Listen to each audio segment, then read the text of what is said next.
Hey, beautiful people. Hi, I am Desiree Cocroft, your Get Your Life coach. I am back. I actually did a live yesterday and I had a lot of technical difficulties because my Do Not Disturb was not acting right on my phone, but I figured it out. So I should be able to get through this live with very little interruption. But this is kind of good because I had some time to think about what I really want to share with you all. And today I really want to talk about how important it is to take risks when we desire to have change. So here's the thing. Everyone in some form or fashion desires to have a change in their life. So it might be a change in your career. It might be a change in terms of you wanting to do something for your business, or you want to be a better leader, you want healthier relationships, whatever. Change comes to all of us in different ways over the course of our lives. And here's the thing, it may feel like it's hard to change right now in the thing that may be on top of your mind at the moment. But the reality is, you have changed before. Like, everyone has changed in some way. Everyone has started a new habit. Everyone has done something different in their life to get a different result. So at some point in your life, you decided to take a risk. And that could have been the risk to look foolish, to be rejected, to feel shame and guilt, or the thoughts of not being right or wrong, or being wrong, that is, or, being right to our own demise. Whatever the case is, you took a risk and you didn't care anything about what came with that risk because you were so focused on the change that you know needed to occur in your life. And that is the big piece, is that if we desire to have different things in our lives, change is inevitable. And a lot of times, people talk about changing an environment, changing your friends. I do agree that your associations, your environments, those things do most times come when there is a certain level of change you desire to have. At the end of the day, the inside, what's going on with you, yourself, has to change from the core to truly experience a new change in your life, especially if it's a change in lifestyle, a change in how you're showing up in the world. And a lot of times, at least with the clients that I work with, or the changes that I have made in my own life over the years, have come with me having to change something about my lifestyle or something about the way I show up.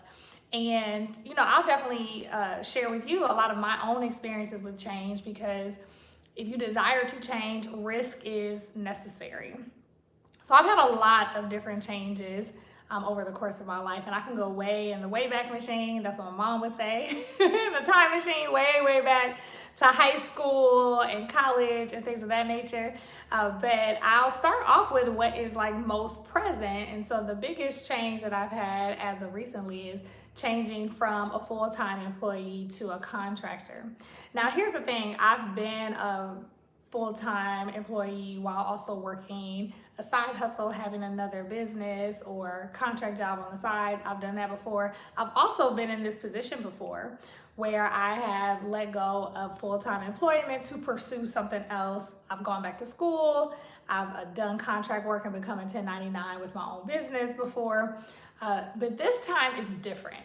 This time I decided to let go of full-time employment in order to grow my personal business and to focus on the work that I am most aligned with, and doing that without this kind of plan B, C, D to go back to full-time employment. Now here's the thing. I am not against full-time employment, but what I will say is that one of the mind barriers that I had to overcome was this feeling of, can I make it on my own without full-time employment? Because my whole life, you all, like literally, well, not my whole life, but you know what I mean, like 99% of my life, I have had a full-time job where I've also had something else that I was doing. So my very first business is when I was about 23 years old. Me and two friends started a nonprofit dance company called Signature Dance Company in Milwaukee, Wisconsin. Shameless plug, go look it up. It's our 20th year anniversary this year. But I was 23 years old at the time. And when we started that, it was me doing something that was out of the box. It was something different. I always danced, but nobody necessarily expected me to start a dance company. And I didn't even know that that was something I was going to do right out of college either. But the point is, when I started it, I didn't look at it as something that would be anything I would use for my livelihood. It was always, like, this is my passion. We decided to structure it as a nonprofit. And at the time, I was thinking, like, nonprofit dance company, we probably will never be able to really afford to pay people to work here full time. So I'm just gonna make sure I have a job. And what's funny is I worked in nonprofit talking about, and then had a nonprofit talking about, I don't know, we'll ever be able to afford to pay people full time. It's like, but I worked full time at other nonprofits. So all my limiting beliefs got kicked to the curb as time went on. But anyway, the point is, I spent so much time building a company with two friends over the years while maintaining a full-time job. So that had became normal to me. So I had normalized having a full-time job while also, creating, my passion business and the things that I was excited about. So it was a very full life because daytime working, go into teaching dance classes. I even left my full-time work to go back to school full-time, and I had side jobs or part-time work until I graduated with my second BA in dance. And so while doing all of these different things, I began to believe that the way to feel secure is to keep my full-time job, because then I don't have to worry about financially being secure, because my nonprofit, job, although we were able to, do a lot of work to get contracts and have other artists be able to work, and me being able to be an artist working, it wasn't something that was covering most people's full livelihood. And so it really created a limiting belief that, if you desire to go into business or entrepreneurship, you probably need to have a full-time job. And very few people really blow up in this thing. So this is probably just what it is for someone like me, right? And so those have been the thoughts that I have had to really unlearn in this season because I'm taking a risk. I'm having to have a big change, there takes big risk. And this is really stepping outside of the way I think or have been thinking, that, the only way to accumulate, the financial independence that you want, you've got to have, multiple streams of income, which means have a job, have a business, have another job, like all these things where you're exchanging your time for money. And so now I'm in a space where, there are a lot of ways to make money. And one way could be a job, one way could be having a job and having a business, and one way could be having a business, one way could be having passive income. There's just so many different ways. And so in this season, I knew that if I wanted a different result, I needed to have a different life. And that different life means I need to do some things that are risky. And for me, stepping out of my full-time job was something that was a risky. And especially because I got so used to the full-time, position. I call it the golden handcuffs because in this full-time position that I left this past December, it was a full-time position that was corporate. And so I always say corporate dollars are different than nonprofit dollars. Not that you can't make a lot of money working in nonprofit, because there are people that do. I just say that corporate just makes you want to, stay there a little longer. It's like, it's a good pay, it's good benefits, you enjoy, especially if you enjoy the work, and I did, because a lot of the work that I did has a lot to do with what I also currently do in my own personal business and what I've been doing for years, which is coaching and speaking, training, facilitating, retreats, all the things. And so because of that, it made it hard to leave, because it's like, oh man, I'm leaving something that I actually love doing. But at the end of the day, you have to ask yourself, what are you willing to do to create the life that you want? And I have taken so many risks to create change in my life over the years that I knew that the only way, if I wanted to see some sustainable change, is that I need to make a different decision. And that decision would be to leave. And at the end of the day, you know how we know that we hear God telling us to do something, we feel drawn to do something, we keep, you know, seeing repeated messages come across as we're like napping or daydreaming or whatever. I kept getting these messages, you know, definitely from God or in my quiet time, like, you know what, you need to leave the job. You don't need that to feel credible. You don't need that to feel secure. And that was the thing, me detaching my security to having this job, when at the end of the day, I get to be secure in who I am and secure that God supplies all my needs. And why would I not follow what He's leading me to do so I can experience way bigger? But to do that, you gotta take a risk. And here's the thing, our brains, the way that they're set up, I've done a lot of study and personal study, and I've been getting other trainings around neuroscience. So I'm also a positive intelligence coach. So I've done a lot of work around positive intelligence work and neuroscience trainings, all the things. And so, and then I'm a nerd. I'm a book nerd, so I read a lot of books around changing and habits and how our brain works. And the way our brains are set up, our brains want to stay normal.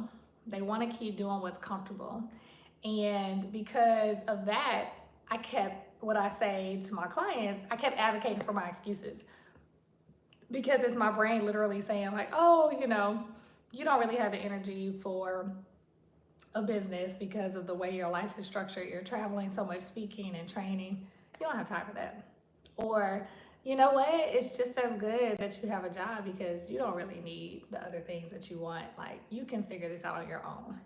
So I kept advocating for that. Like, yeah, I can just figure this out on my own. Like, you know, you start repeating what sometimes I'll call the lies that, you know, your brain comes up with which really are like the excuses, right? The excuses are the thoughts that we come up with that makes us feel more comfortable. It really almost validates our discomfort. And so we end up staying in the same place. And so as I began to realize that, yo, these things keep coming up every time I'm talking about leaving my job, and I get, you know, like the inkling to do it. You know, I get the mojo to do it. Like, yeah, I'm about to do this. You know, like, it's cool. Like, this, I'm ready. I allow those voices, you know, that narrative, really that voice that's in the inside of our heads that's trying to not do the new thing. Even though we say we want the thing, it's like, well, how bad do you want it? But there does come a time where the rubber hits the road, if you will, right? And I hate that. You know what I hate? I hate that as human beings sometimes, not all the time, but sometimes we wait until the rubber hits the road. It's like we let ourselves get to this place where it's like we're burnt out and everything's falling apart, and then we decide to make the change. And I don't know, there's something about that doesn't always feel good. Because now I feel like I kind of got like pushed into it. It's like pushed into the fire because of being burnt out and all the things. Although you get that quick relief, but that's basically kind of what happened, right? So I was getting really burnt out and tired, and that was the day I made the decision, like, I'm no longer going to make excuses in my head. I keep hearing the excuses, but if I have to choose between my health, I'm going to choose my health. If I want to choose between my dream life, I'm choosing my dream life, and my dream life does not include, you know, the heavy travel I was doing. And I also had to recognize that I had created my world. So we create our own world.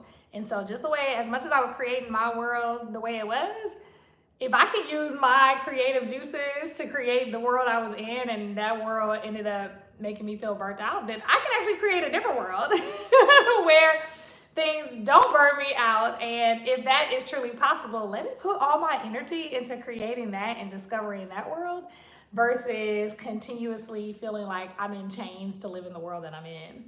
And so that really literally takes us having to risk looking silly. You know, some people would say, well, you left that job, like, you get so much. And I can even hear the concern of people that are in my life of, oh, like you left them, like, well, what are you gonna do now? Like everyone else's angst and their own worries, they'll start projecting that on you after a while. And so you have to also acknowledge that when you start taking big risks, and you need to take big risks to make a change, that the people that are in your life, as much as they care about you and all of that, they are reacting to your choices the way they would react to their own choices. They are going to project that on you because, again, the brain doesn't want us to change. Like the brain wants us to stay comfortable, make things easy, because the brain got a lot of work to do. It's a lot of work to do every day, living in our bodies. And so how can we make this easier on the brain? It's like, let's just keep doing what we're doing. And it gets even more difficult when our body is connected to our brain. So the more we kind of literally, physically, and literally and figuratively relax into our lifestyle, doing anything different is like a shock to the body, a shock to the brain, until something happens that we just have a deciding factor. Usually it's an experience that we have that we feel like, okay, this is worse than what I'm deciding to stay in, so I need to leave, which was what happened to me. Like staying in this position or in that position, I had an experience where it was like, you know what, this is worse than me just deciding to leave, because I am so burnt out right now. And so that was what needed to happen for me to shift. But there are other times in life where I've made those big risks, big jumps, and I was ready. There was nothing that was the rubber to hit the road. It was just like, you know what, I'm ready. And I love when things can happen in that way. So they can happen either way. You can either get pushed into the road because of life, or you can just be at a place where you're very self-aware and you're just deciding, you know what, I want this new thing, or this other thing does no longer serve me, so I'm gonna move on, and I don't have to wait until I'm in shambles for it to happen. And that only happens with, hopefully you can say it with me. If I was with you live, that's what I typically say to people. I have them repeat what I'm saying. But I want you to say practice out loud. Say practice. That was for you. The more that we practice being aware, the more that we practice knowing when we're getting in our own way and when we're literally just being afraid of the risk of being seen, being rejected, whatever that narrative is in your mind, the more that we recognize that happening, the better off we are, because we can now acknowledge that this is what's really happening. I'm just scared because X, Y, and Z. And once you have that realization, you're in a better place to make now a conscious decision, because now you're bringing what's unconscious to the front mind, the front of mind, like what's really going on. And so the more that we can do that and practice that, we can start making those decisions before we're burnt all the way out. And so as you're thinking about the change that needs to happen, I want you to, if you journal, and I said this in my last live, I love people to journal. I'm not gonna push you to journal, but I would highly recommend that you journal. And I want you to really ask yourself, what is the risk of the change I wanna see happen in my life? Like, what's the risk? What am I risking? And just write all the things that you're risking. Maybe it's risking making people feel like you're not a team player. That was one of the thoughts I had when, making a shift, is that, oh, I don't want people to think I'm a team player. People are going to think I'm just lazy, or I don't want to work, or I'm just trying to be easy breezy and not do hard work. I was afraid not to feel liked, right? I was risking not being liked by possible co-workers or people that I worked with before.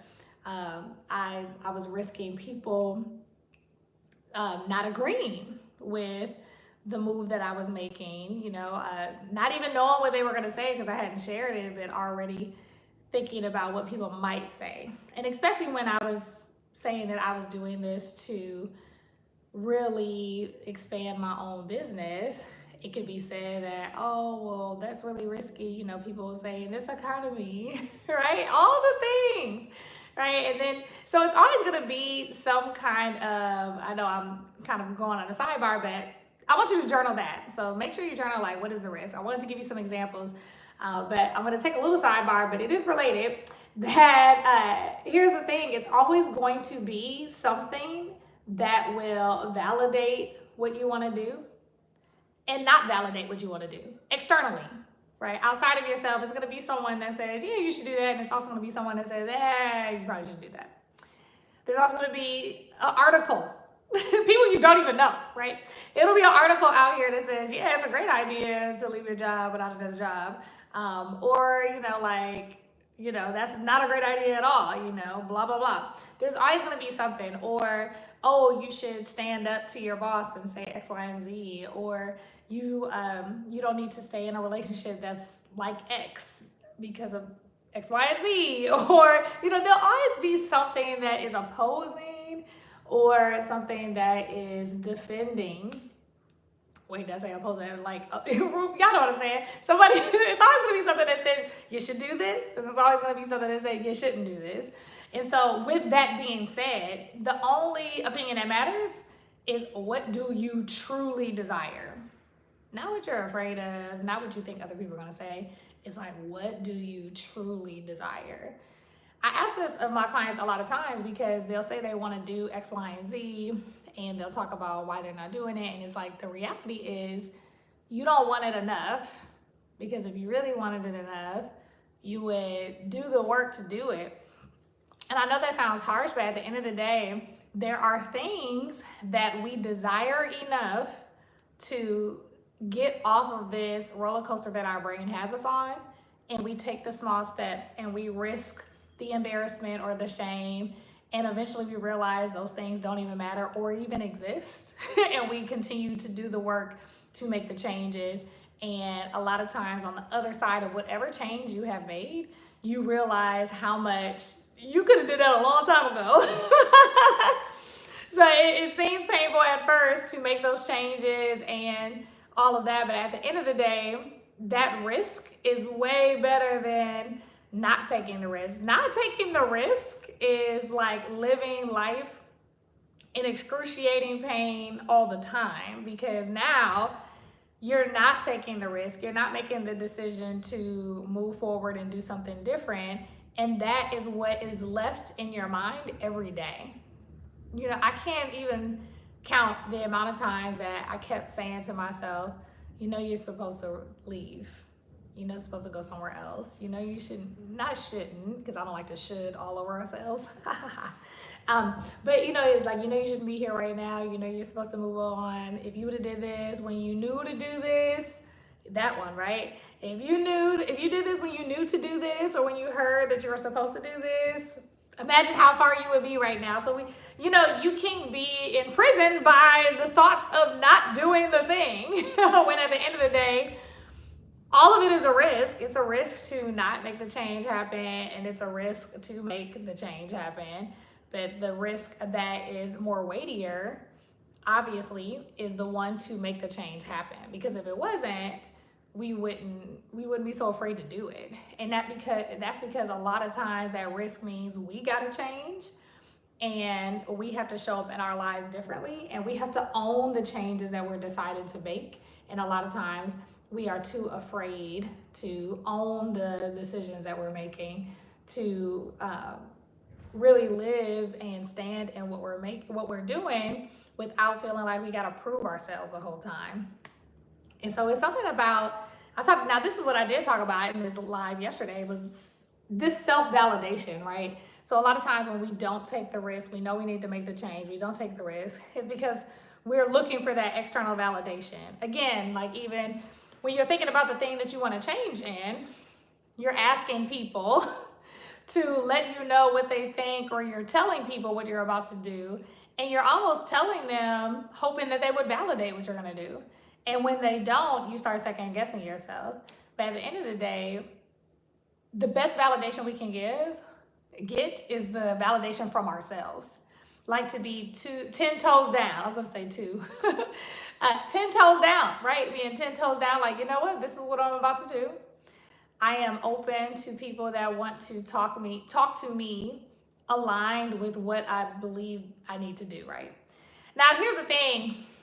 It's great to talk to people that are forward thinking, that ask really great questions that are aligned with your goals, because you may discover that the thing that you want to change isn't what really needs to change because you talk to someone, whether it's a mentor, a coach, someone that is a peer, or someone that you would deem wise that also is someone that not gives wise advice, because I wouldn't say that all people that I would deem as mentors would give me advice that would help me move forward if it's something that they're afraid of doing. So maybe it's more of people that have experienced what you are trying to do with your life. Ask them, right? Like if someone is looking to, start a business, like, okay, well, ask someone that has already done that before some of your questions or thoughts about moving forward, because they're likely not going to talk you out of it, but they're probably going to ask you really great questions to help you think through what your process is. So I hope this makes sense. I really want you all to kind of just see that the power in being able to not only validate yourself, but if you are going to seek, more counsel around what you're going to do, I would do it with someone that is like non-biased, someone that actually is a reflection of who you desire to become or desire to emulate, in a sense, not imitate, emulate in some way, because I think that they would be able to like see the other side, because they're on the other side of what you're going through, and be able to help you kind of work through some of the things that you might be dealing with. I found that to be very helpful, talking to people that have made those jumps before, versus when I've not talked to people making those jumps. Sometimes I felt almost guided by their own thoughts about what they would and wouldn't do, and that wasn't helpful. And so I think talking to someone that can be like that is very helpful. Someone that has what you desire to have and are just more open-minded. And so you have to know who those people are. And they might not be anybody that's in your direct circle, right now. So consider, who that is. And especially, and I would, encourage you to really consider how to get your ego out of the way. Because sometimes, especially as high achievers, if you've been a professional leader, a boss in your own right, when you're looking to make some change, even whether it's personal or professional change, sometimes we don't want to share with other people because people look at us as superwomen, right? Like, you're superwoman. I didn't know you needed help, right? And so sometimes we have to, take that cape off and recognize that, we might need some, counsel just to help us take a moment, take a pause for the cause to really kind of like evaluate, but not evaluate in a really logical, statistical way, but really take the time to kind of self-evaluate, self-assess where we are, where we want to go, what are the things we desire to do, and so that we can have kind of like the information that we need to confirm for ourselves that this is the time to take the risk. And sometimes just having a community of people that are going to support with that can be, extremely helpful. I know for me, it's been extremely helpful to be able to have a community of people that I know I can go to about it.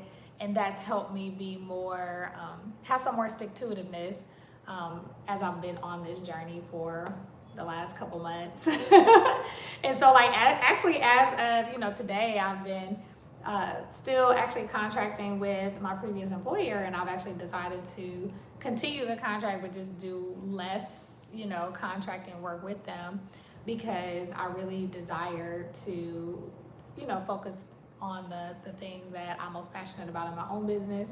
And it makes more sense for me in terms of seeing my business grow to step away. And that was also another risk that I was taking, because the contract that I have with them is one of my biggest contracts. And so stepping away from it is a little scary. But again, once you get 10 toes down, no, this is what I know that I need to do right now in this season. And it's going to be best for my business, but definitely just best for me. You will make the decision that needs to be made. With a little bit of anxiety, but also some excitement, because they both feel the same in our bodies. So I feel both excited and a little anxiety, but I'm more excited, if nothing else, because I know I made a decision that was aligned with my boundaries. So I hope this video was helpful. I didn't have any technical difficulties today, yay. But feel free to subscribe. And if you desire to work with me, you can definitely go to my website or email me at hello@DesireeCocroft.com if you are looking for strategy in that next transition in your life and you desire help with change, with having the courage to change, taking the steps to change, and really shift your identity to who you are, to who you desire to be. Looking forward to seeing you the next time, and have a great day.